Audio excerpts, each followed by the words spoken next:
Assalamualaikum warahmatullahi wabarakatuh.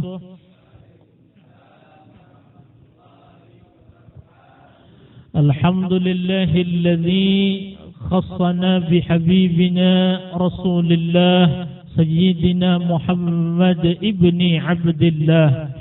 Allahumma salli wa sallim wa barik wa karrim wa sharrif wa majid wa azim wa taraham وتحنن على سيدنا وحبيبنا وأصل وجودنا ومولانا محمد مفتاح باب رحمة الله عدد ما في علم الله صلاة وسلاما دائمين بدوام ملك الله وعلى آله وأصحابه عدد كل ذرة ألف مرة لا حول ولا قوة إلا بالله. وبعد نوينا التعلم والتعليم والتذكر والتذكير والنفع والانتفاع والإفادة والاستفادة والحث على التمسك بكتاب الله وسنة رسول الله والدلالة على الخير والدعاء إلى الهدى ابتغاء وجه الله تعالى وقربه وثوابه ورضاه برحمتك يا أرحم الراحمين.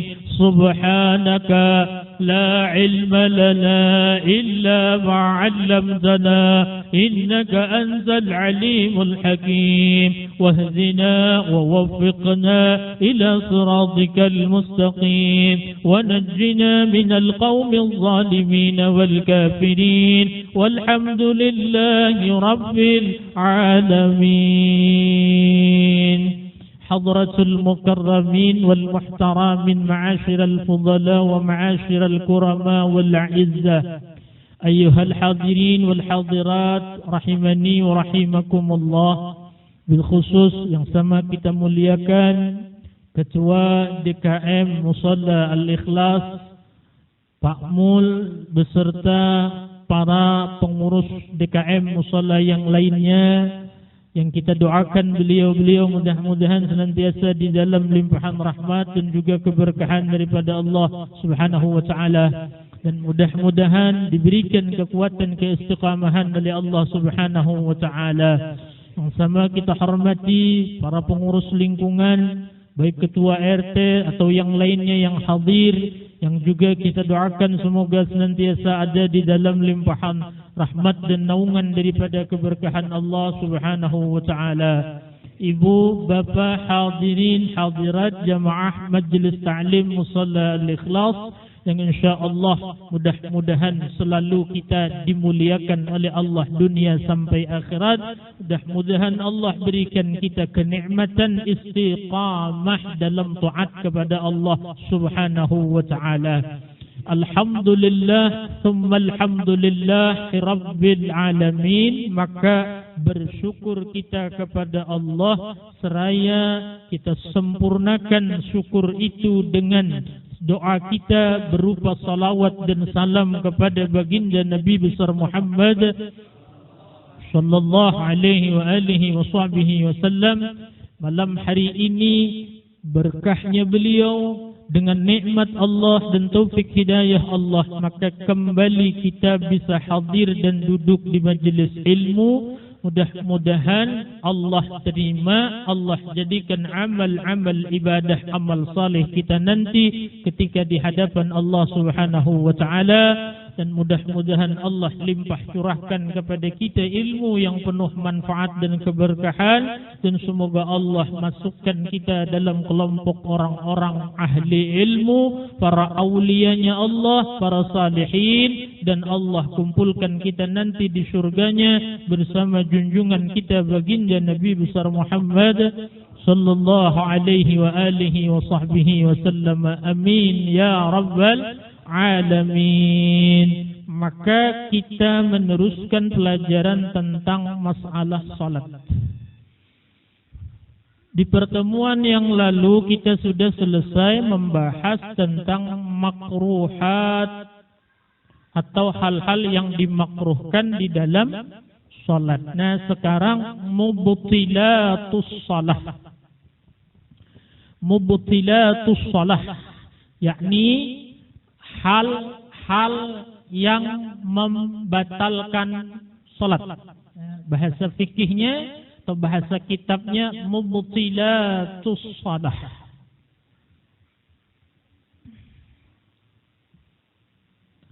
Sebelum kita rinci satu persatu, coba kita ingat-ingat lagi ya ibu bapak yang dirahmati oleh Allah Subhanahu wa taala. Perbuatan atau pekerjaan di dalam salat itu ada yang hukumnya wajib, maka yaitu namanya rukun, ya kan? Rukun salat hukumnya wajib. Sudah belajar rukun salat? Sudah belum? Belum sudah? Sudah. Berarti kan yang wajib dalam salat pekerjaannya sudah tahu, yaitu rukun salat, ya kan? Satu. Lalu kemudian ada yang sunnah yang hampir kemudian mendekati wajib, bahasanya kedudukannya di bawah rukun tadi. Namanya disebut sunnah ya, apa namanya? Sunnah ab'ad. Ya, maka itu sunnah ab'ad ketika ditinggalkan baik karena lupa ataupun disengaja meninggalkannya, tetap disunnahkan menggantinya dengan sujud sahwi. Ya. Sudah belajar sunnah ab'ad di dalam salat? Sudah. Sudah belum? Kalau yang bilang belum berarti catatannya jadi bungkus kacang paling, ya kan? Sudah belum? Dah. Ada lagi sunnah di bawahnya sunnah ab'ad, namanya sunnah hayat. Yang kalau ketinggalan atau ditinggalkan dengan sengaja tidak perlu dan tidak dianjurkan untuk sujud. Jadi di bawahnya. Jadi ada wajib namanya rukun. Ada di bawah wajib namanya sunnah ab'ad. Ada di bawah sunnah ab'ad namanya sunnah hayat. Ya. Sunnah hayat ini ada lagi sunnah yang mengikuti sunnah hayat. Ya, jadi biar paham nih sekalian, dibuletin sekalian.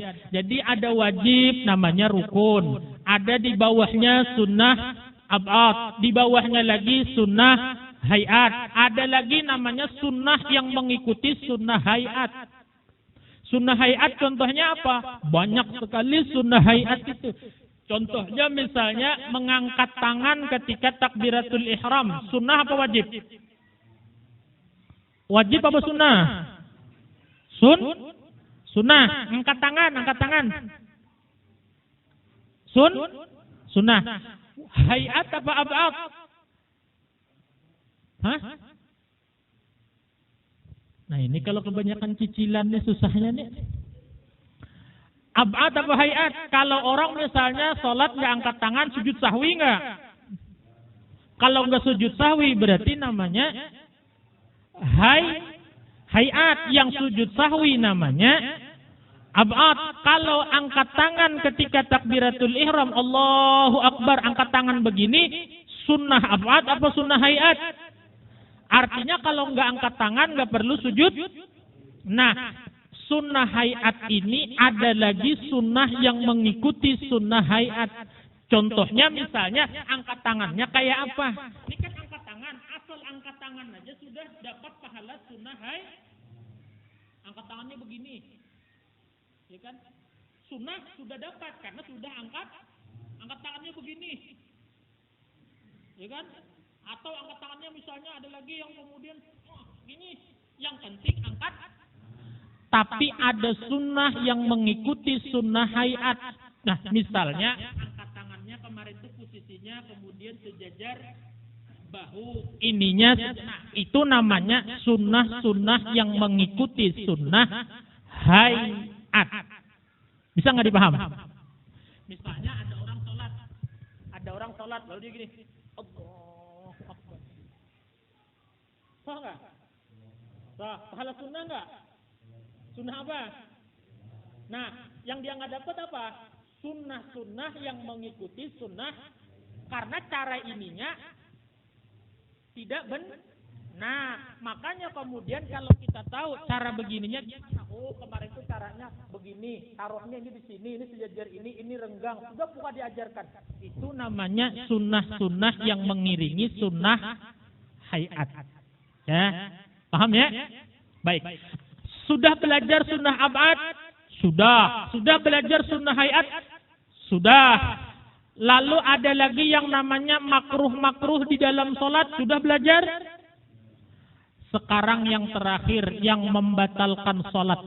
Bahasanya nih kalau ntar saya ditanya malaikat, udah ngajarin makruh sholat belum? Saya bisa jawab, sudah.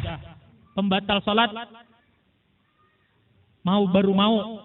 Ya kan? Belum. Berarti sayanya langsung coba bilang mati, pulang saya ini. Ya kan?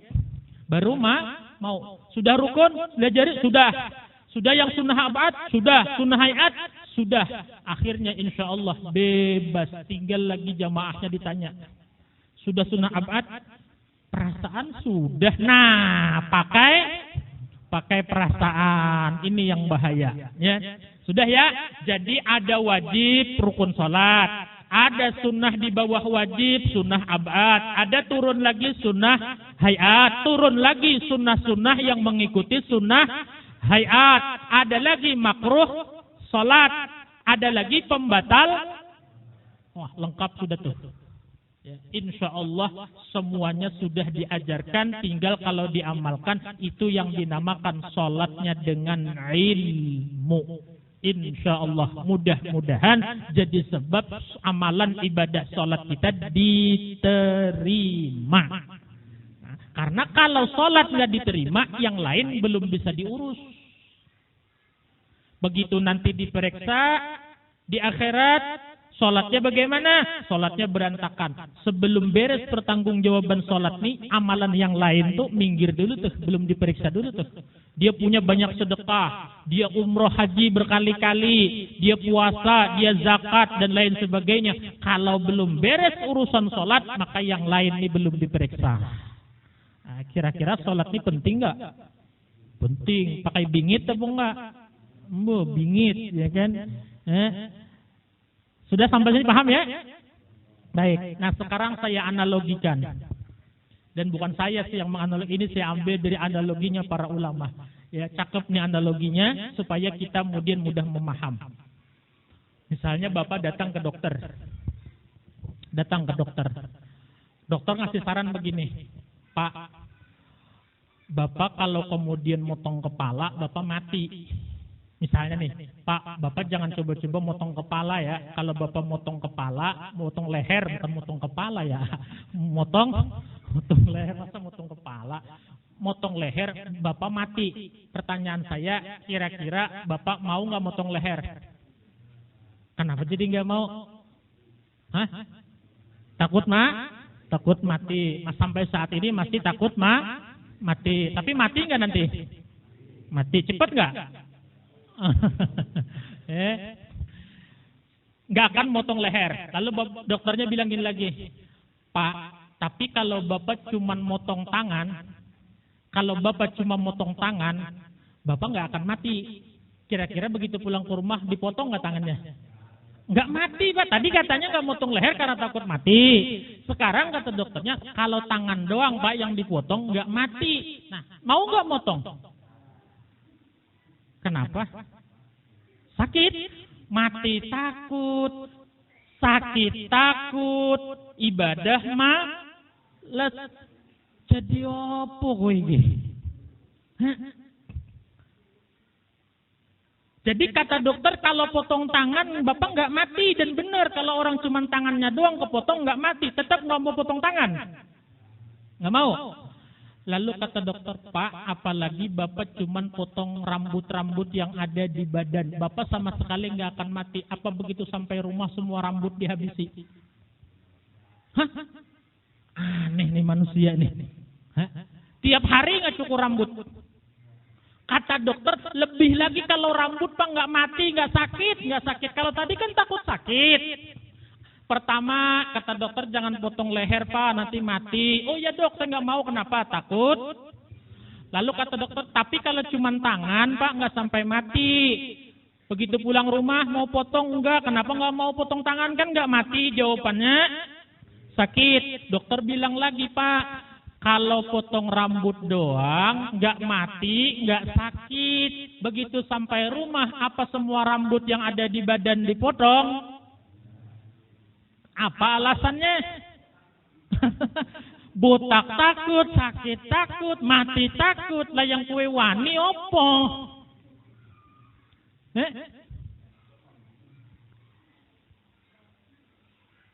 Apa maksudnya ini?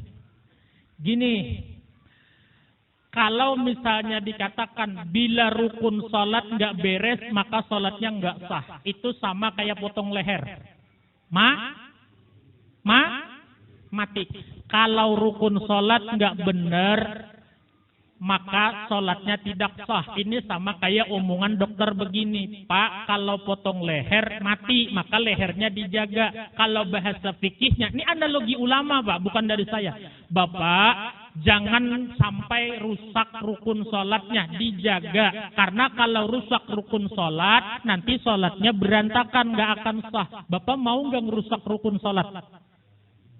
Karena apa alasannya? Takut sholatnya tidak.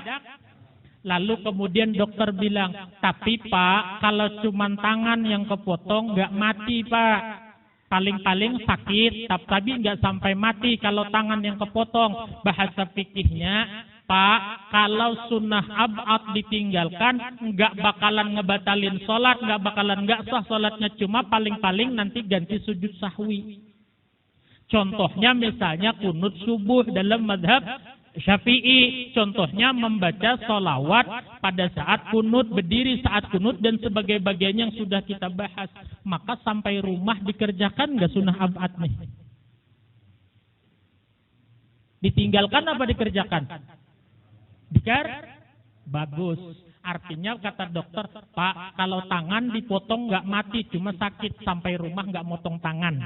Artinya kalau sunnah ab'ad yang ditinggal nggak ngebatalin sholat, tapi paling sujud sahwi, tetap sampai rumah mengerjakan sunnah ab'ad.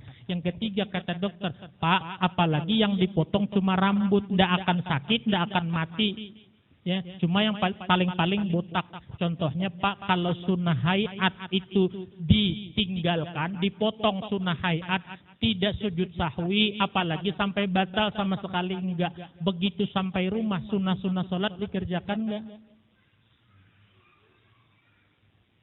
Hah? Kenapa melotot semua ke saya? Nah, apanya sunnah hayatnya belum, Bu? Ya, yang itu, Bu, yang sunnah sebelum sholat, sunnah di dalam sholat, sunnah sesudah sholat, itu kemudian hampir semuanya dipotong sunnah ab'ad, yang lainnya namanya sunnah. Paham nggak, Bu? Jadi semua sunnah yang di dalam sholat itu, Bu, dipotong yang sunnah ab'ad. Artinya sunnah ab'ad kemarin sudah diajarkan belum? Sudah. Nah, yang sunnah-sunnah di dalam sholat itu, Bu, dipotong sunnah ab'ad, selainnya namanya sunnah hayat. Paham nggak, Bu? Nah, tuh. Jadi sunnah hayat itu jangan kita gini, Pak, pandangannya. Kan itu sunnah, Pak Ustaz. Dikerjakan pahala, kalau ditinggalkan enggak dosa, dan sholatnya tidak batal. Akhirnya tidak mengerjakan. Padahal kata dokter, Pak, kalau rambut dipotong, semua rambut dipotong, enggak sakit, Pak, enggak berdarah, dan enggak bakalan mati, Pak. Begitu tanya ke rumah, potong rambut enggak? Enggak, takut jelek, botak, sholatnya jelek, enggak takut. Paham maksudnya? Nyambung nggak kira-kira sih? Sebelum sholat, sunnah pakai siwak. Pakai siwak nggak sholatnya? Oh, pakai siwak, alhamdulillah. Kalau nggak pakai siwak berarti potong rambut. Lalu kemudian baca ta'awuz nggak sebelum sholat? A'udzubillahi minasyaitonirrajim. Kalau nggak berarti potong kumis. Lalu kemudian pakai usolli enggak? Usolli fardal maghribi. Kalau enggak pakai usolli langsung Allahu Akbar, berarti potong alis. Semuanya enggak dikerjakan sunnah, berarti botak sagundul-gundulnya. Paham? Nah, Kalau rambut saja secara fisik kita dibilang dokter, Pak nggak mati loh, Pak motong rambut semua Pak, alis Bapak cukur, paling-paling hantu lihat. Ya kan? Kalau nggak percaya coba, alisnya habisi, insya Allah hantu ngelihat. Hantu yang lihat kita, bukan kita yang lihat hantu. Ya kan? Rambut gundul, alis gundul, kumis gundul, janggut, bulu ketek, terus semua gundul, kemudian nggak pakai baju tengah malam. Namanya tuyul. Berarti kalau sholat nggak pakai sunnah, sholatnya mana orangnya? Nih, coba pikir. Ya, makanya saya bilang bagus ulama ini menganalogikan. Jadi rukun sholat tuh kayak leher, kalau dipotong sunnah abad kayak tangan sama kaki. Kalau dipotong nggak mati tapi sakit, artinya sujud sahwi. Kalau kemudian sunnah hayat kayak rambut, dipotong nggak berdarah, nggak sakit, apalagi mati nggak sama sekali, tapi tetap ditanya nggak mau semua rambut dipotong habis. Jawabannya kenapa? Takut jelek. Begitu sholat, sunnah abad kagak, sunnah hayat kagak, cuman baca Fatihah, langsung ruku, langsung sujud, itidal, begitu assalamualaikum, ya Allah, hidup kaya raya, mati masuk surga, amin, langsung bar. Kemudian tuyul sholat model begitu tuh. Jelas nggak maksudnya? Nah, jadi perhatikan sholat kita jangan jadi sholat tuyul, rambutnya nggak ada, alisnya nggak ada. Yuk biar cakep sholatnya. Wah, ya bahasanya nih, biar cakep. Kan badannya, fisiknya ada, tangannya lengkap, sama rambutnya bagus, alisnya bagus. Bukankah kemudian orang demi bela-belain bagus-bagusin alis sampai keluar duit berapa? Yang alis dibikin gede banget itu loh. Kemudian kalau laki-laki ada kumis dikitnya, ada jenggotnya, ada bulu dadanya, cakep. Bagaimana sholatnya? Kalau mau sholat ada kepalanya, maka rukunnya beliha. Kalau mau ada tangan kakinya, sunnah abad. Kalau mau lengkap dengan semua rambut-rambutnya, maka sunnah hayat. Kalau fisik aja pengen cakep, masa sholat pengen seadanya. Ngeri banget. Ya. Itu analoginya para ulama supaya kita mudah paham. Nah, yang terakhir, kalau sudah cakep dijaga jangan sampai kena virus yang merusak sholat. Namanya mubtilatus sholat, yang membatalkan. Orangnya udah cakep udah cakep, kepala, tangan, kaki, bulu mata semua, bulu mata lentik, cakep semuanya sudah. Tapi kemudian penyakitan, lama-lama emang yang sakit doang mati, yang nggak sakit mati juga, namanya mati ya. Artinya dijaga sholat kita dari hal-hal yang membatalkan. Nah, ini yang kita bahas di dalam kitab-kitab fikih. Yang membatalkan salat ini hampir tiap kitab berbeda-beda menyebut jumlahnya. Karena ada yang menyebut secara ringkas, ada yang menyebut secara detail. Yang kita pelajari yang agak detail. Ya, bukan yang ringkas. Jadi kalau nanti ketemu misalnya satu buku kah atau ada ustadz lain, dikit aja yang membatalkan salat, kami belajar banyak banget. Saya kasih tahu memang ada kemudian yang dalam urusan membatalkan salat ini hanya cuma mengatakan pembatal salat 4. Ada lagi yang mengatakan lainnya 16, ada yang mengatakan 14. Tergantung rinci detail apa tidaknya membahas tentang yang membatalkan, kita bahas yang rinci. Biar sekali bahas, selesai, insya Allah paham, tidak perlu diulang-ulang lagi. Insya Allah. Nomor 1. Yang membatalkan salat yang pertama adalah niyatu qat'iha ay qat'is salati. Sudah? Udah belum? Hah? Belum? Niyatu qat'iha ay qat'is salati. Mau disuruh nulis bisa juga kagak, aneh juga. Artinya yang nomor satu yang membatalkan sholat, niat di dalam hati memutuskan sholat. Satu, niat di dalam hati memutuskan sholat. Kalau sudah ada niat di hati untuk memutuskan sholat, maka sholatnya langsung batal seketika. Ya. Misalnya, begitu sholat Allahu Akbar, baca Fatihah sudah, kemudian baca surah, begitu baca surah dalam hati, saya batalin aja deh sholat saya, dalam hati saya batalin aja deh, langsung batal saat itu walaupun dia nggak jadi ngebatalin sholat. Hati-hati, ini bisa terjadi nih, entah memang setengah-setengah sholatnya, setengah-setengah, artinya bahasanya malas-malesan. Begitu sudah setengah 2 rakaat sholat, misalnya Isya tadi 2 rakaat, nggak jadi aja sholat deh. Begitu bilang nggak jadi, saya berhenti aja sholat atau saya batalkan aja. Saat itu walaupun dia nggak jadi ngebatalin, tetap sholatnya tidak sah karena sudah dianggap batal. Kenapa jadi batal? Dia sudah niat menghentikan sholat. Jadi jangan coba-coba hati ini ya, begitu sholat, saya berhenti aja sholat, saya putus aja di sini, saya berhenti sampai sini aja sholat, saya batalin aja sholat. Tapi kan pikir-pikir, nggak apa-apa juga dia terusin, nggak bisa. Tetap kemudian begitu bilang saya batalin, ada niat seperti itu, langsung sholatnya seketika itu jadi. Ini mana tahu kalau nggak belajar, ya kan? Mana paham kalau nggak mau duduk di majelis taklim, bisa aja banyak dalam sholat tuh kawan begitu sholat. Aduh malas banget, batalin aja deh. Langsung batal. Satu. Yang kedua, ta'liqu qat'is salati bi syai'in. Menggantungkan putusnya salat dengan sesuatu. Menggantungkan putusnya salat dengan sesuatu.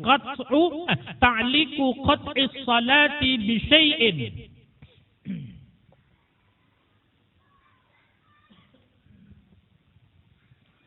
Contohnya, ibu-ibu lagi sholat, ya, Allahu Akbar, hari mendung, ya, jemuran banyak. Ibu-ibu ngomong dalam hati, saya kalau hujan tak batalin sholat ini, walaupun nggak jadi hujan maka sholatnya juga sama, langsung batal. Jadi itu namanya menggantungkan putusnya sholat dengan sesuatu. Ya. Begitu Allahu Akbar, mendung hari, ingat jemuran, jemuran banyak banget, maka menjemur udah 2 hari nggak kering-kering, misalnya gitu kan. Begitu sholat, kemudian mendung lagi. Ini kalau hujan nih saya batalin sholat nih. Ternyata alhamdulillah sampai selesai hujan nggak turun-turun. Jangan dikira sholat itu sah, maka sholat itu sudah batal. Ya. Atau misalnya lagi nunggu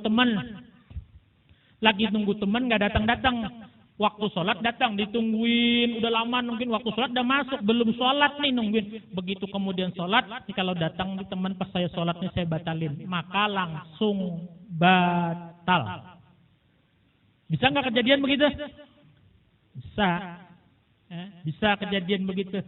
Nih nungguin telepon. Begitu nungguin telepon nggak ditelepon, lalu sholat, Allahu Akbar, begitu ruku, kemudian kepikiran, nih kalau ditelepon gimana nih? Kalau ditelepon mah saya batalin aja. Ternyata sampai selesai sholat nggak ditelepon. Jangan dikira sholat itu sah. Sholat itu sudah rusak, bahasa fikihnya sholat itu sudah batal. Paham nggak? Coba bayangkan, yang dua ini aja Nuna. Satu, niat memutuskan sholatnya batal. Yang kedua, memutuskan sholat dengan sesuatu. Pokoknya kalau ada sesuatu, maka sholat saya putus, saya batalkan. Saat itu juga ngomong di dalam hati, maka sholatnya sudah batal. Apalagi kalau timbang cuman nih, kalau sinetronnya mulai Ikatan Cinta nih saya batalin nih. Wah, itu selain kemudian batal, bodoh banget ya kan? Ya. Sholat di depan TV atau sengaja nitip ke anaknya. Kencengin ya, kan iklan nih, ibu mau sholat dulu Isya, kemudian kencengin, nanti kalau udah mau iklan selesai ibu bisa cepet-cepet gitu kan. Dikencengin nama yang anak, ibunya sholat isya 4 rakaat, iklannya dipindah ke TV lain yang sudah lama iklannya. Begitu kemudian ibunya 1 rakaat, Allahu Akbar, langsung selesai iklannya. Ibunya putusin nggak, gitu kan? Sholatnya batal. 2 sudah, 2 kan? Ya, 3. Ya, taraddudu fil qat'i.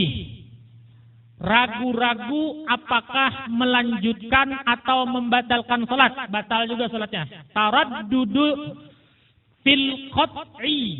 Ragu-ragu apakah mau membatalkan salat apa mau meneruskan salat.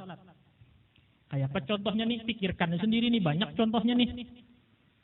Ya, begitu salat asik. Salat, maka kemudian salat berjamaah sama istri di rumah. Ternyata ada tamu gedor pintu, duduk. Mulainya pelan dulu, tok, assalamualaikum. Orangnya lagi sholat dan nyahut, ya kan?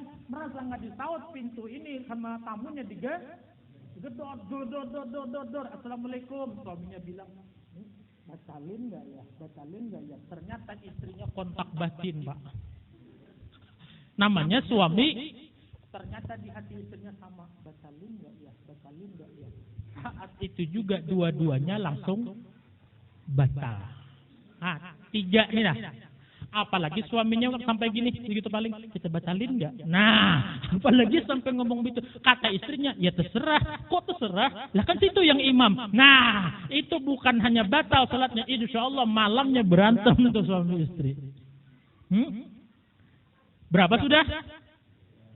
Gara-gara hati 3 nih lah. 1, hatinya bilang, saya batalin aja, saya berhenti aja sholat, batal. 2, kalau terjadi ini, saya batalin sholat saya. Ya, sholatnya batal. Ini semua urusan hati. Yang ketiga, batalin nggak ya? Begitu batalin nggak, terusin nggak ya? Terusin apa berhenti nih? Terusin apa berhenti? Maka sholatnya 3-tiganya keadaan hati yang seperti itu tadi hukumnya batal. Wajib diulang. Namanya juga batal. Ya. Kok baru tahu Pak Ustadz? Iya, Bang baru belajar. Jangan-jangan selama ini sering ngerjakan kan?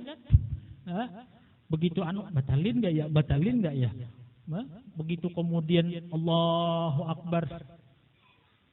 Kalau yang ngetok tukang kredit, itu mantap tuh, nggak usah dibatalin. Itu mantap, itu udah pasti dah, ya kan? Karena yang datang tukang kredit. Nah itu masalahnya kan. Nomor 4, cepetin dikit lah. Yang penting paham ya, insya Allah ya. Baik. Yang keempat kemudian fi'lu katsirin wilaan. Ya, fi'lu katsirin wilaan. Mengerjakan sesuatu yang banyak secara berurutan.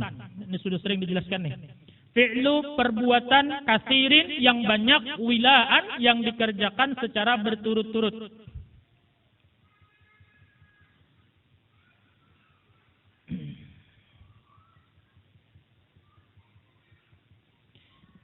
Kemarin kita sudah bahas, saya ulang dikit saja, ada anggota besar, ada anggota kecil. Kalau anggota besar 3 kali berturut-turut, maka batal. Kalau anggota kecil, asalkan anggota kecil saja, tidak membatalkan salat walaupun lebih dari 3 kali. Tapi ingat ya, baik anggota besar atau anggota kecil, ini tambahan. Kalau niatnya pengen main-main, walaupun sekali gerakannya, batal salatnya.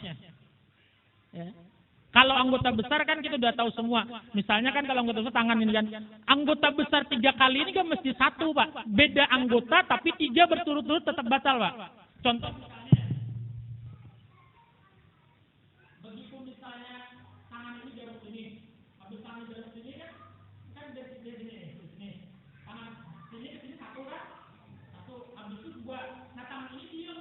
Ternyata kemudian tangan ini lagi yang bergerak. Maka itu dianggap juga 3 kali berturut.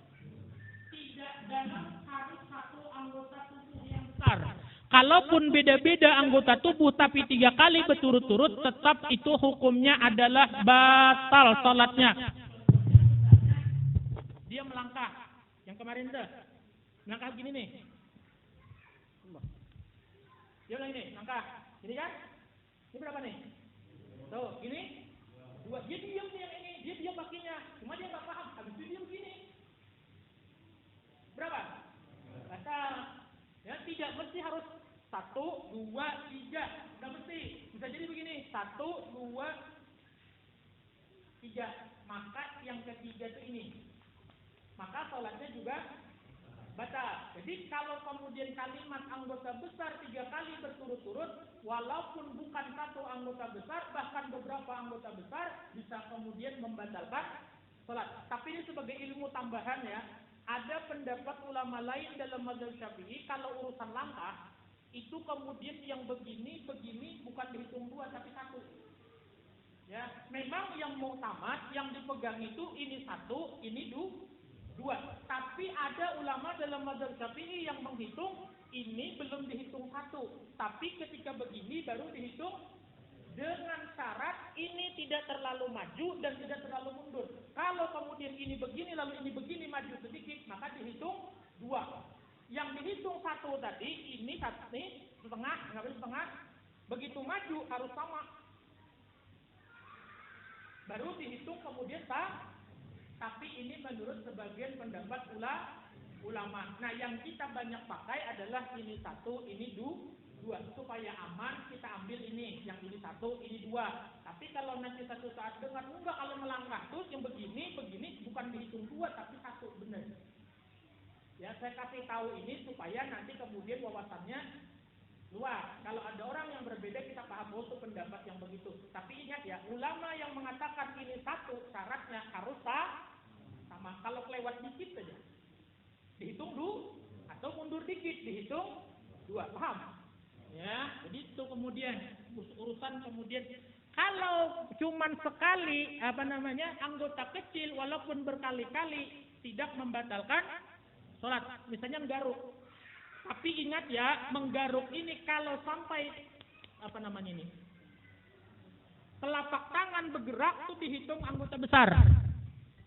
Misalnya gatal di sini, lalu menggaruk begini. Nah, ini berapa nih? Batal, bukan banyak. Batal, ya kan?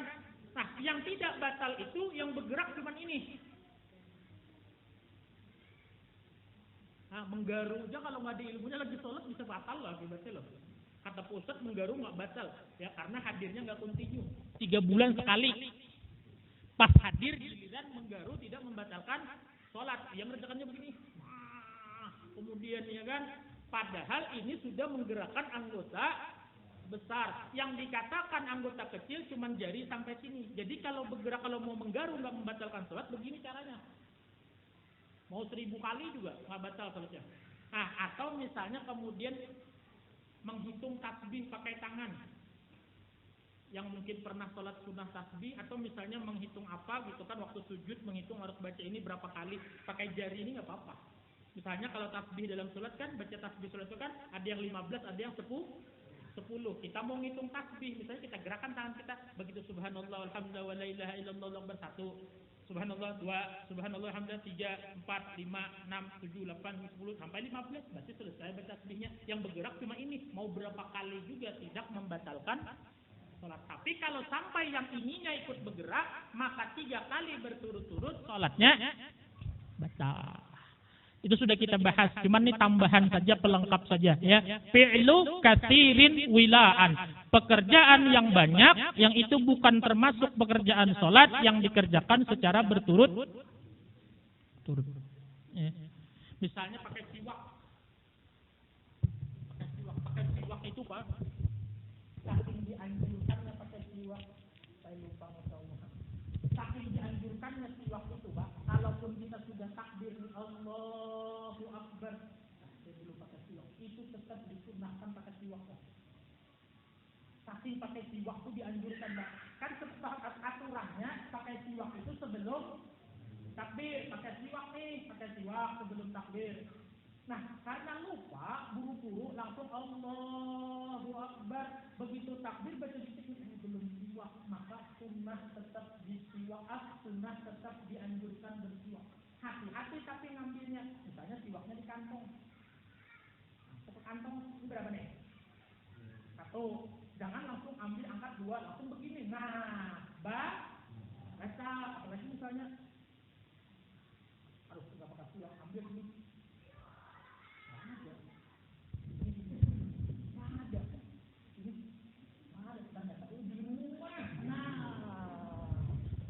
Luar biasa. Hati-hati ya. Terus kemudian orang yang pakai apa namanya, sholat pakai surban. Kadang-kadang pengen gaya tapi ilmu nggak cukup. Ya, kebesaran gaya. Ya, kadang-kadang kalau kemudian gaya lebih besar dari kemampuan, itu yang muncul adalah itu teori fisika. Jadi kalau kemampuan volume lebih besar daripada gaya lebih besar dari volume, maka yang terjadi adalah tekanan. Ya, duit cuma 5.000, gaya, masya Allah. Ya, jadi kita kanan. Wah, pakai apa namanya ini? Orang sini nyebutnya apa? Yang kalau pakai sorban. Begitu dia ruku, sorbannya ngelewer. Ya, begitu bangun ruku, wah, ini 2, udah ya kan? Nah, dia kan nggak sadar tuh, apalagi tuh begitu ruku ngelewer.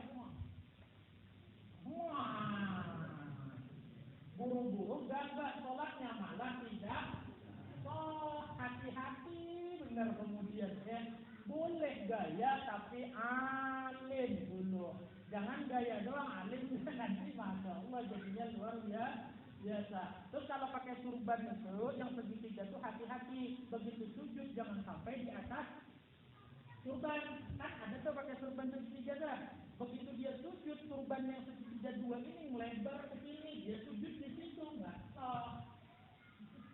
Kenapa? Karena dia sujud bukan di lantai, dia sujud di atas surban. Surban ini bergerak ketika dia ikut bergerak, artinya dia sujud di pakaian yang dia kenakan, makanya sujudnya tidak sah. Kalau sujud tidak sah, sholatnya tidak. Maka tiap kali sholat, surban kemudian segede spanduk. Wah, surban, kemudian antara bidin bisu sama. Makan bisu tuh. Begitu ruku kan pasti ngelewer nih. Begitu sujud ini yang turun duluan. Apa namanya? Surbannya tadi turun duluan. Sujudnya di surban. Sholatnya tidak. Belum lagi begitu naikin sujud, ngambil surbannya beginiin, ribut. Benar. Mending pakai kemudian biasa-biasa aja. Tapi kemudian alim, masya Allah. Yang bagus lagi alim pakai surban. Pak Ustadz kok nggak lupa? Pak Ustadz nggak beli lupa. Ya, paham ya? Nah, berapa sudah tadi? Nah, itu aja kemudian kalau kita nggak mau ngaji, nggak mau belajar, bisa jadi banyak kita mengalami dalam keseharian kita ketika melaksanakan sholat. Ya. Nomor 5. Yang kelima nih apalagi nih? Nutqu biharfaini min ghairi Qur'anin wa dzikrin aw du'ain aw Qur'anin yaqsudu bihi mujarradat tafhimi.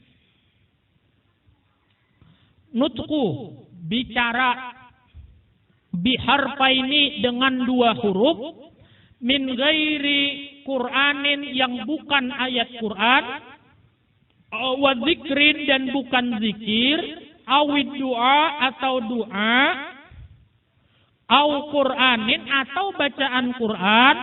Panjang banget ya, kalian nulisnya gimana? Orang kalau susah bilang Pak Ustadz kepanjangan gitu.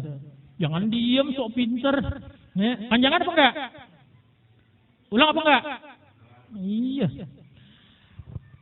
Bicara 2 huruf yang bukan Quran. Sudah sama situ? Sudah. Dan zikir atau doa.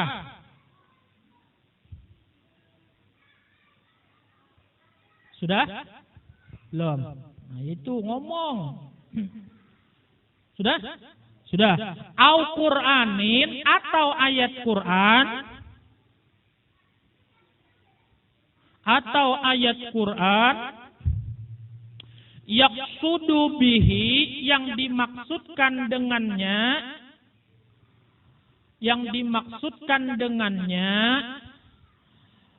memberi paham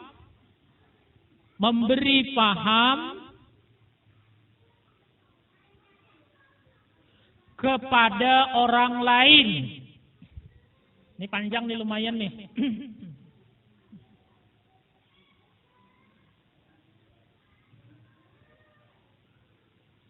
Sudah belum? Nggak ketemu. Sudah belum? Sudah. Atau aunutkun atau berbicara biharfin satu huruf atau bicara satu huruf mufhimin yang bisa dipaham dalam kurung punya makna, atau bicara satu huruf yang bisa dipaham dalam kurung punya makna. Nah itu perhatikan ya, ini banyak terjadi nih.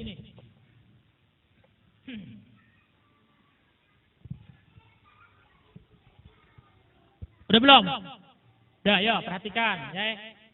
Ini bisa banyak terjadi dalam kehidupan kita ketika sholat.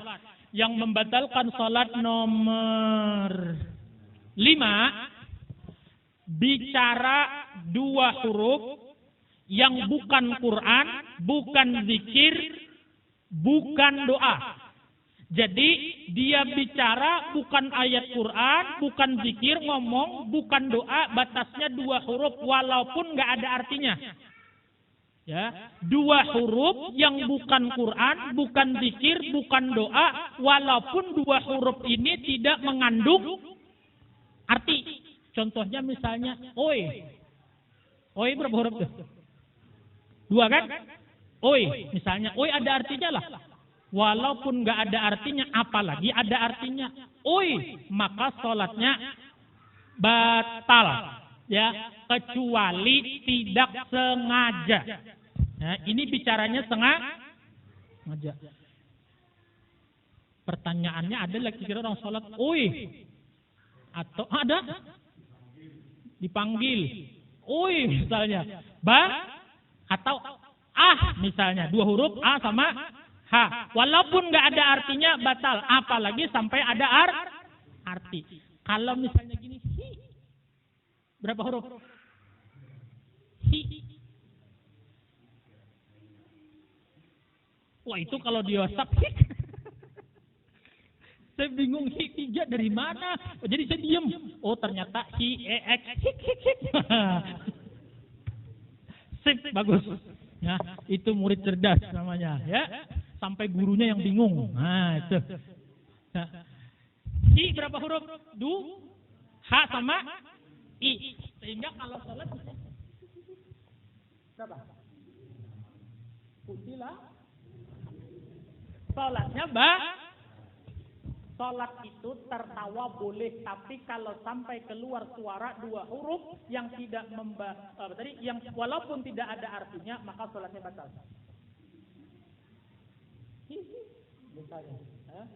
Ibu-ibu yang bisa begitu deh. Gitu. Nah, melihat anak misalnya bercanda, kalau sholat ada anak di depan bercanda kemudian lalu lucu. Nah, itu sholatnya batal. Ya, sholatnya batal. Yang berikutnya kemudian berapa huruf? Ini saya lagi bingung nih. Berapa huruf? Pokoknya lebih dari 2. Kan tadi bicara 2 huruf yang bukan Quran, bukan zikir, bukan doa, sekalipun nggak punya makna. Kalau 2 huruf nggak punya makna pun batal. Apalagi misalnya berapa huruf? Nah, apalagi gitu. Nah, makanya itu ngaji pun jangan main layang-layang dulu, ngaji ya. Jadi kalau orang sholat lalu dia maka sholatnya batal karena dia bicara 19 huruf. Kalau nggak percaya hitungnya aja.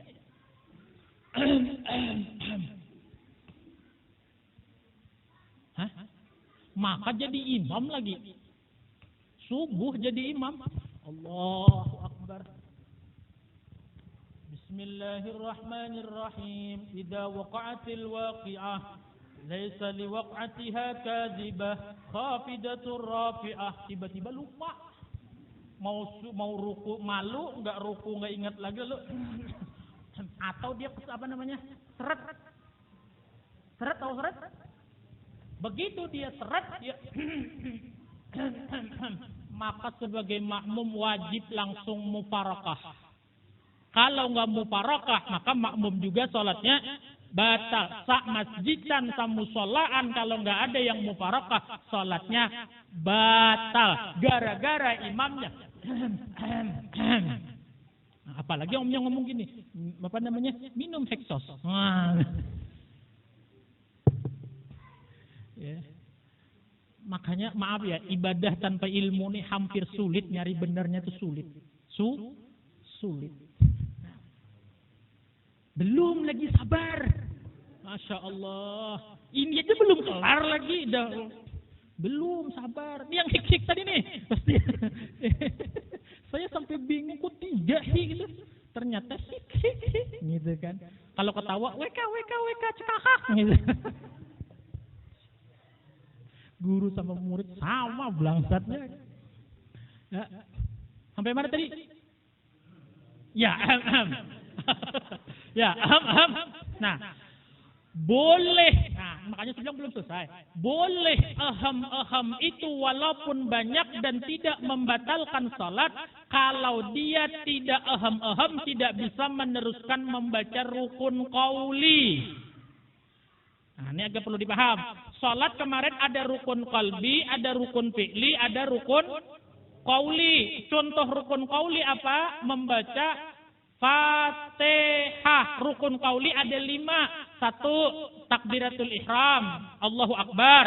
2. Fatihah. 3. Membaca tahiyat akhir. 4. Membaca sholawat ketika tahiyat akhir. Yang kelima mengucapkan salam yang pertama sampai kum. 5 ini namanya rukun qauli. Nah, kalau pas lagi baca yang 5 ini seret nggak bisa nerusin, maka aham boleh walaupun banyak tidak membatalkan salat. Misalnya Fatihah. Ihdinas siratal mustaqim. Siratal ladzi, maka sah. Tapi bila lain dari yang 5 ini, umpama baca surah Bismillahirrahmanirrahim, Qul ya ayyuhal kafirun. Nah, itu bisa asma imamnya tuh. Hah? Maka sebagai makmum wajib hukumnya aku memisahkan diri dari imam, langsung sholatnya sendirian tapi tetap sah. Kalau diam sebagai makmum, maka imam dan makmum sama-sama sholatnya tidak sah. Maka sering kan imam begitu? Sering nggak? Sering. Lihat-lihat, imam kadang-kadang begitu baca surah. Langsung cepat aku pisah, tapi jangan diomongkan. Ini malah dikasih tahu di hati, di hati. Jangan begitu imam. Mam, aku pisah. Bodoh amat. Di hati. Nama fikihnya mufaraqah, artinya memisahkan diri dari imam. Jadinya sholat sendirian. Paham? Jadi bedehem itu pun hati-hati dalam sholat. Jadi pas lagi ruku bedehem batal nggak? Batal. Kecuali kalau dehemnya 1 huruf doang, nggak pakai arti. Kalau 2 huruf sudah batal. Dehem itu berapa huruf? 4 ya? Wah, apalagi ahamnya 3 kali, ya kan? Apalagi dehem ini, ini biasanya ada artinya, Pak. Ya. Kalau teman ngerokok, kita kemudian nggak ngerokok habis makan. Ada teman ngerokok, teman nggak paham temannya udah macam-macam dah. Nah, itu kan ada artinya toh. Nah, itu apalagi sudah. Ya. Dah. Tadi tawa ingat ya, tawa. Boleh tawa, misalnya senyum Pipsoden. Tapi jangan sampai keluar hik cekakak. Itu kalau hik cekakak itu sudah batal. 2 dehem, 3 batuk.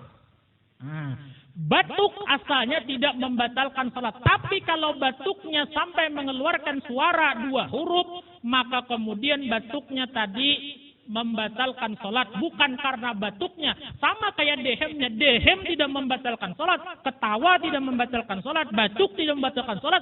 Tapi syaratnya jangan sampai keluar suara 1 huruf yang punya arti atau 2 huruf walaupun nggak punya arti. Batuk. Sama, bedehem kan batuk sama. Batuk kayak batuk.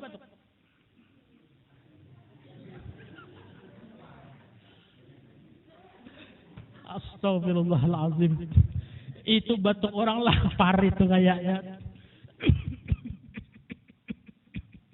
Itu ada suaranya nggak?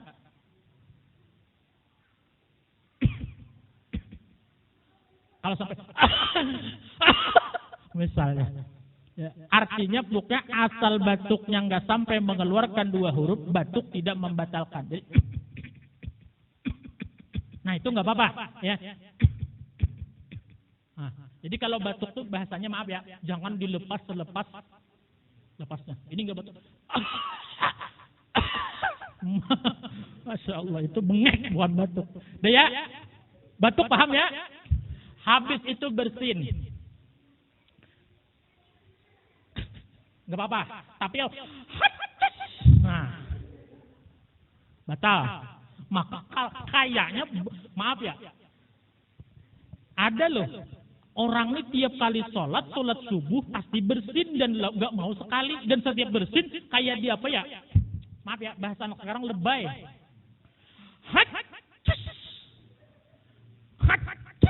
Gitu loh. Batal, Pak. Iya. Batal, Pak. Kalau apa bersin normal biasa nggak apa-apa, karena bersin tidak membatalkan sholat. Tapi kalau sudah sampai keluarga berapa huruf itu, ya kan? Nah, perhatikan ya, tertawa lagi tadi ya. Dehem, batuk, bersin, terakhir menangis. Jangan dikira orang menangis sholat tuh orang hebat terus, hebat banget ya kalau sholat nangis bisa batal sholat. Sholat menangis tidak dilarang, bahkan disunnah, bahkan baik kalau misalnya lagi membaca ayat-ayat yang hubungannya misalnya dengan dosa, dengan azab. Tapi kalau sampai menangisnya mengeluarkan suara 2 huruf yang tidak ada arti atau 1 huruf yang ada arti, maka kemudian sholatnya batal.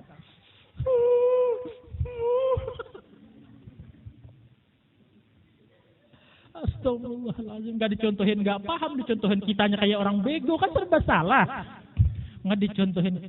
Kalau cuman air mata keluar, misalnya baca ya, tapi mudah-mudahan kayak ini, aduh, buru-buru nangis dia salat ya kan? Ya anggap aja misalnya baca surah dia paham. Dia baca surah, nggak usah surah yang panjang-panjang, misalnya idza zulzilatil ardu zilzalaha, ketika kemudian bumi ya digoncangkan oleh Allah, wa akhrajatil ardu athqalaha, dan bumi mengeluarkan semua isi perutnya, dia kebayang kiamat. Nangis dia, netes air matanya. Wah, mantap itu. Tapi kalau sampai nah, maka ini ada loh. Ada kemudian yang sholat, yang kemudian nangisnya tuh sampai bahasanya terisak.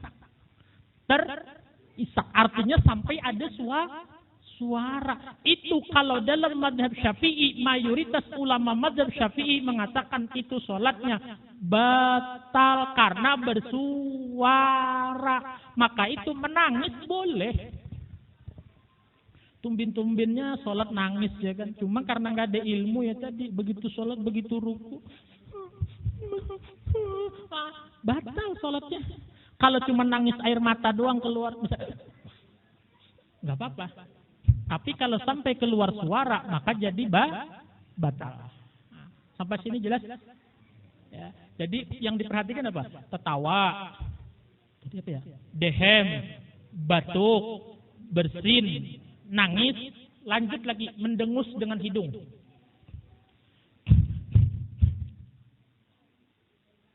Bisa gitu? Sampai keluar suara. Itu perhatikan benar-benar. Jangan dikira kemudian Kalau bapak-bapak baca doang di buku yang membatalkan sholat adalah bersuara 2 huruf, pasti otaknya mana ada orang orang sholat sambil suara. Ternyata banyak, tetapi perlu penjelasan. Maka itulah belajar agama tuh pakai guru, jangan hanya ngandelin buku, apalagi cuman Yusuf. Paham ya? Batuk, hati-hati jangan lebay. Nah gitu enggak apa-apa kalau sampai nah itu sudah berapa itu sudah, maka sholatnya batal. Maka lengkap dia, ya batuk iya, bersin iya, bedehem iya, jadi imam lagi, ya Allah. Atau bukan bacaan Quran, bukan zikir, bukan doa. Nah, tapi kalau bacaan Quran, bacaan zikir atau doa, ya atau doa, maka walaupun berapa huruf dan itu bukan bacaan sholat nggak apa-apa. Misalnya ini, ghairil maghdubi alaihim waladdallin, amin. Kan sunnah kita imam ini kan bertahan lama, jeda agak lama supaya makmum baca Fatihah, nanti baru imam baca surah. Lalu imam misalnya la ilaha illallah, la ilaha illallah, la ilaha illallah, la ilaha illallah. Berapa huruf itu? Tapi itu zikir. Maka tidak membatalkan sholat. Yang penting kepala jangan geleng. Jangan la ilaha illallah. Ngomongnya nggak batal, ininya yang bikin batal. Ya. Jadi sholat itu zikir. Misalnya waladhdallin, amin. Kita zikir la ilaha illallah, la ilaha illallah, la ilaha illallah, la ilaha illallah sampai 1000 kali, bubar makmum insyaallah. Ya kan? Nah, tapi sholatnya tidak batal. Atau berdoa, yang penting bahasa Arab. Berdoa panjang banget. Mulai dari doa selamat tahu nggak? Allahumma inna nas'aluka salamatan. Itu hafal semua. Doa sapu jagat. Rabbana atina fid dunya hasanah. Baca semua, tidak membatalkan sholat. Atau baca ayat Quran. Apalagi baca ayat Quran, jelas sudah tidak membatalkan sholat. Nah, tapi kalau ayat Quran ditujukan untuk ngomong kepada seseorang, cuma pakai ayat Quran, niatnya ngomong, maka walau ayat Quran batal. Tapi ini orang alim yang bisa meraktekin, model-model kayak receh-receh begini kagak bakalan bisa meraktekin. Ya, contoh misalnya kita sholat nih, ada orang ngetuk assalamualaikum, assalamualaikum, kita kencengin, tapi ayat Quran, udkhuluha bisalamin aminin. Itu ayat Quran itu, artinya masuklah, kemudian masuklah dengan selamat dan aman. Masuk, bahasa kitanya masuk aja nggak apa-apa gitu kan. Cuman dia bilang begini, udkhuluha bisalamin aminin. Yang baca paham, yang ngetuk paham. Begitu, kemudian yang ngetuk masuk, karena seakan-akan dikasih tahu udah masuk aja nggak apa-apa. Cuma dia pakai ayat. Nah, bisa nggak kalau yang receh-receh ngerjain begini? Kan ribet. Kalau yang sholat doang alim kan, tok assalamualaikum. Kata yang sholat, udkhuluha bisalamin aminin. Yang ngetok bego, tok assalamualaikum. Malah ngencengin ayat dia diketok. Udkhuluha bisalamin aminin. Tok assalamualaikum. Masuk, kata yang sholat.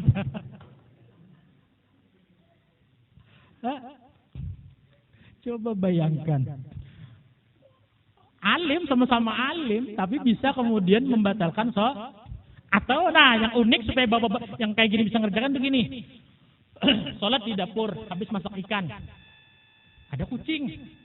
Ini kalau nerusin kemudian ya supaya kucingnya paham.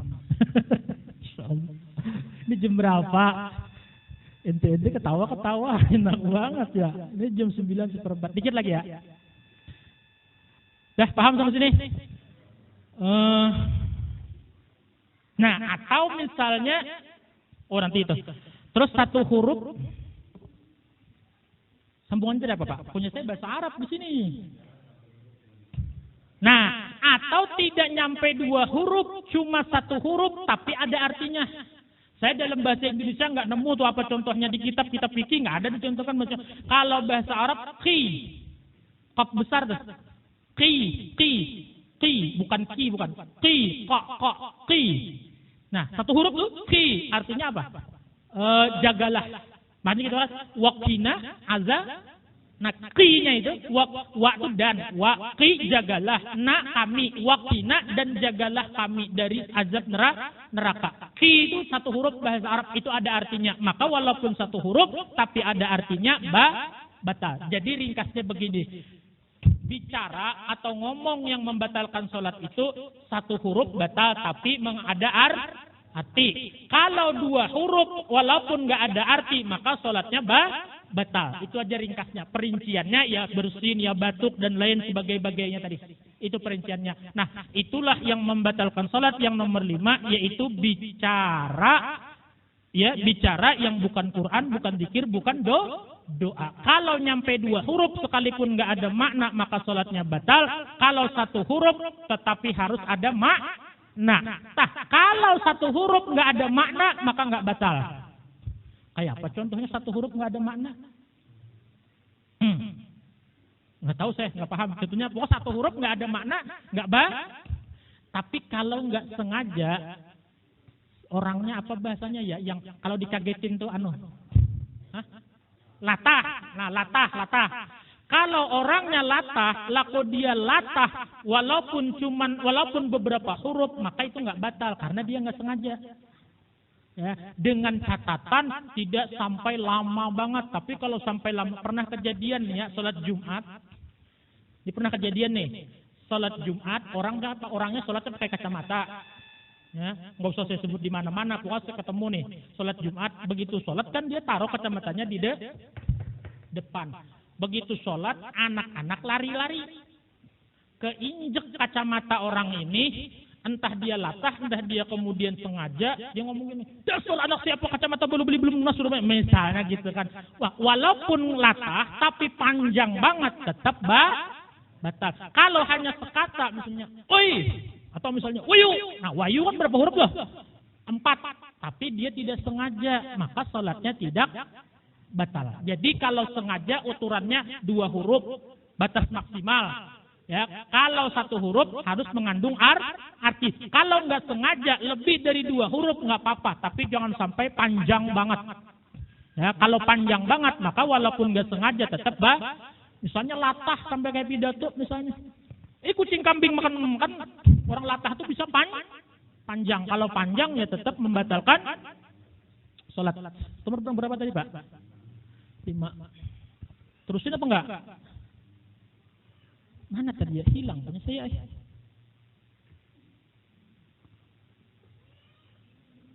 Nomor 6, satu lagi ya. Satu lagi Pak ya, nomor 6 nih. Masih banyak lagi.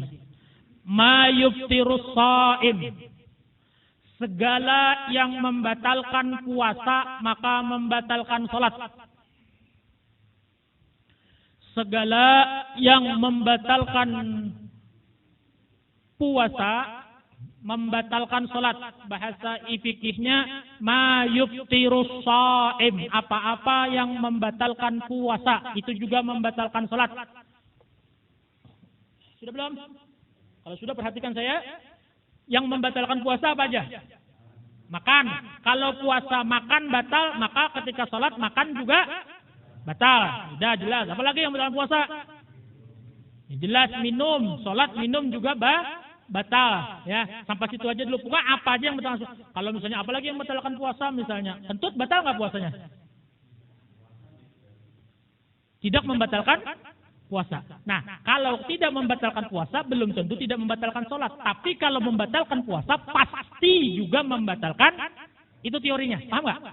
Jadi apapun yang membatalkan puasa, juga membatalkan sholat. Tapi tidak mesti yang tidak membatalkan puasa, tidak membatalkan sholat. Ya, kemudian seperti itu. Nah, kalau misalnya makan, membatalkan sholat. Pertanyaannya misalnya, kalau orang makan nggak sengaja, batal nggak puasanya? Batal apa enggak? Dia lupa makan dia. Makan bukan tanggung-tanggung Pak, 2 piring setengah.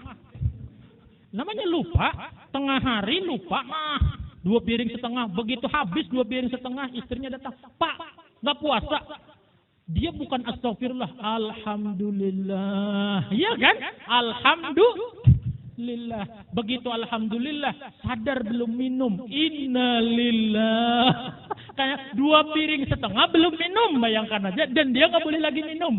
Ayo kemudian begitu kata istrinya, Pap, kok nggak puasa?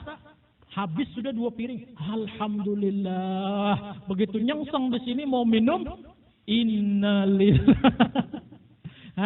Nah, kalau sholat makan sama membatalkan puasa dengan sengaja.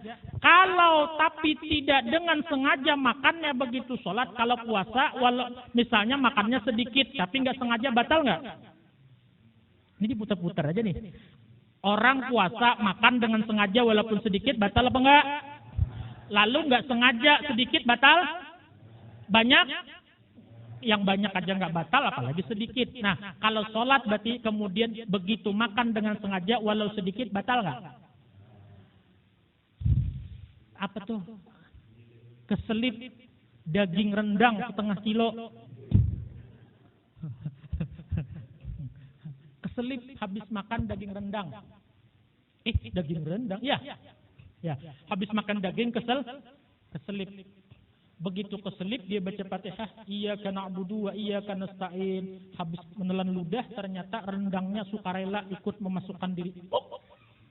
Batal nggak? Hah? Kenapa jadi nggak batal?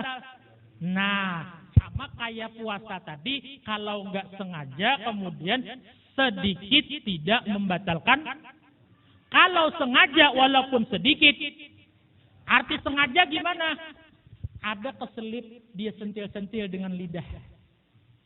Maksud saya contohkan, kalau nggak ada dagingnya di sini, paham ya? Dibayangkan. Begitu keselip, ada nasi sebiji, sentil-sentilnya. Kan kita ini kan nakal. Merasa ada keselip, begitu sholat, selesai baca Fatihah nyentil. Selesai surah nyentil. Akhirnya dia keluar telan, walaupun ketelan, tapi disentil-sentil, itu hukumnya sengaja. Jadi begitu tahu, ada keselip daging nih, udah biarin, jangan disentil-sentil. Kalau ketelan tidak sengaja, maka sholatnya tidak batal. Tapi kalau disentil-sentil, ketelan dianggap sengaja. Nah itu ya. Nah satu. Yang kedua yang harus dipaham. Tapi kalau bendanya nggak ada, cuman rasa yang ada, itu tidak membatalkan sholat. Misalnya sebelum sholat kemudian minum kopi. Habis itu kumur-kumur. Ternyata begitu sholat di mulut masih ada rasa kopi. Maka itu tidak apa-apa. Nggak usah ragu-ragu. Itu ulama sepakat tidak dianggap makan atau minum. Kalau misalnya ragu-ragu, sama puasa juga berarti habis gosok gigi kan ada hawa segar di dalam mulut, hawa Pepsodent. Kalau pasta giginya Pepsodent, kalau hawa yang lain. Nah itu selama tidak ada odolnya di mulut tidak membatalkan puasa sama sholat. Yang parah tuh rokok, Pak. Begitu ngerokok nggak gosok gigi ngapa sholat. Nah ini yang bahaya nih. Makanya minta maaf ya, orang habis ngerokok tuh kalau nggak gosok gigi nggak tuh makruh musola ke masjid tuh, Pak. Makruh, Pak. Ya kalau orang habis ngerokok tuh nggak gosok gigi langsung ke masjid ikut berjamaah, itu makruh, Pak. Kalau sampai kemudian pasti aromanya keluar tuh kemudian kalau ngerokok. Ya maaf ya yang ngerokok ya. Ya tersinggung-singgung dikit ya biasalah, ini biasa. Apa? Ya, biar sadar diri aja. Ya. Nah, kalau aroma kopi, habis minum kopi, kemudian wudu kumur-kumur, ternyata begitu sholat masih ada berasa kopi. Asal jangan kapal apinya. Jadi mulut, nah kalau kapal apinya di mulut, ya bahaya. Ya. Nah, kalau ada bendanya, jangan disentil-sentil. Kalau ketelan sengaja, kalau ketelan tanpa sengaja, tanpa disentil, maka tidak membatalkan sholat. Kalau disentil-sentil keluar lalu ketelan, maka dianggap sengaja. Nah, bedanya puasa dengan sholat ada di sini. Kalau puasa makan banyak tapi nggak sengaja, batal nggak? Tadi nggak sengaja 2 piring, maka puasanya tetap. Nah, kalau sholat nggak sengaja tapi banyak, batal tetap. Artinya kan tidak semua yang tidak membatalkan puasa tidak membatalkan. Puasa tidak batal, makan banyak tapi nggak sengaja. Kalau sholat makan banyak walaupun nggak sengaja batal. Hampir sholat 2 piring, 2. Bayangkan kalau sedikit kita masih paham, kalau sampai 2 piring, sambil sholat dia sambil gini. Batal, maka itu kemudian ketika sholat, kalau banyak walaupun nggak sengaja, 3 gorengan makan sholat, saya nggak sengaja Pak Ustadz, kenapa 3 di kantong gorengan? Ya. Nah itu bedanya sholat dengan puasa. Cuma di situ toh. Jadi segala yang membatalkan sholat juga, segala yang membatalkan puasa juga membatalkan sholat. Nanti lihat apa aja yang membatalkan puasa maka sholat juga batal melakukan itu. Nah bedanya kalau puasa makan banyak tak sengaja tidak batal. Kalau sholat makan banyak walaupun nggak sengaja tetap batal. Tapi kalau sedikit nggak sengaja nggak batal. Kalau sengaja sedikit pun batal. Apalagi banyak. Nah itu biasanya yang nyelip-nyelip itu. Paham sudah insyaallah? Nah sudah 9:30. InsyaAllah lanjutannya di pertemuan yang akan datang. Mudah-mudahan jadi ilmu yang manfaat. Ini aja mengingatnya susah banget, nah banyak banget nah. Ya, ada pertanyaan nggak sebelum doa? Ya ada pertanyaan? Ibu-ibu ada pertanyaan Bu? Dari ketawa tuh ibu dari tadi. Paham nggak sih Bu? InsyaAllah. Ada pertanyaan? Kalau nggak ada ngomong biar saya doa. Ada nggak Bu? Nggak ada. Bapak-bapak? Ya alhamdulillah. Berarti saya menjelaskan sudah dengan jelas. Tinggal diingat-ingat ya. Mudah-mudahan Allah Subhanahu wa taala jadikan ilmu yang manfaat, ilmu yang barokah, dan mudah-mudahan ini jadi penjaga salat kita. Jangan sampai dikira kita salat kita benar ternyata batal. Ini ilmu penjaga untuk ibadah salat kita yang mudah-mudahan jadi sebab ibadah salat kita diterima oleh Allah Subhanahu wa taala, dan semoga Allah berikan kita nikmat ikhlas, Allah beri kita nikmat istiqamah dalam menuntut ilmu, dalam taat beribadah kepada Allah, dan semoga Allah akhiri umur kita wafat dalam keadaan husnul khatimah bil khair ma'al lutuf wa sihah wal afiyah was salamah wa ila hadratin nabi al-fatihah. Bismillahirrahmanirrahim. Alhamdulillahi rabbil alamin arrahmanir rahim maliki yaumiddin iyyaka na'budu wa iyyaka nasta'in ihdinas siratal mustaqim siratal ladzina an'amta 'alaihim ghairil maghdubi 'alaihim waladdallin. Amin. Bismillahirrahmanirrahim. Alhamdulillahi rabbil alamin. Allahumma salli ala sayyidina Muhammad wa ala alihi wa sahbihi wa barik wa sallim ajma'in. Allahumma ihdina bihudak waj'alna mimman yusari'u fi ridak wa la tuwallina waliyan siwak wa la taj'alna mimman khalafa amraka wa 'asak. Hasbunallahu wa ni'mal wakeel, ni'mal مولى ونعم النصير. اللهم اجعل جمعنا هذا جمعا مرحوما وتفرقنا من بعده تفرقا معصوما ولا تجعلنا فينا ولا معنا ولا منا شقيا ولا محروما ولا مطرودا. ربنا تقبل منا إنك أنت السميع العليم وتب علينا إنك أنت التواب الرحيم. ربنا آتنا في الدنيا حسنة وفي الآخرة حسنة وقنا عذاب النار. وصلى الله على سيدنا محمد وعلى آله وصحبه وسلم. سبحان ربك رب العزة عما يصفون وسلام على المرسلين والحمد لله رب العالمين. دعاء كفارة المجلس. سبحانك اللهم وبحمدك أشهد أن لا إله إلا أنت أستغفرك ilaik. Walhamdulillahi rabbil alamin. Minta ampun, minta maaf, minta halal, minta ridha dunia akhirat. Ampun maaf bercanda-bercandanya dunia akhirat, minta halal. Hadani Allah wa iyyakum ajma'in. Wassalamualaikum warahmatullahi wabarakatuh.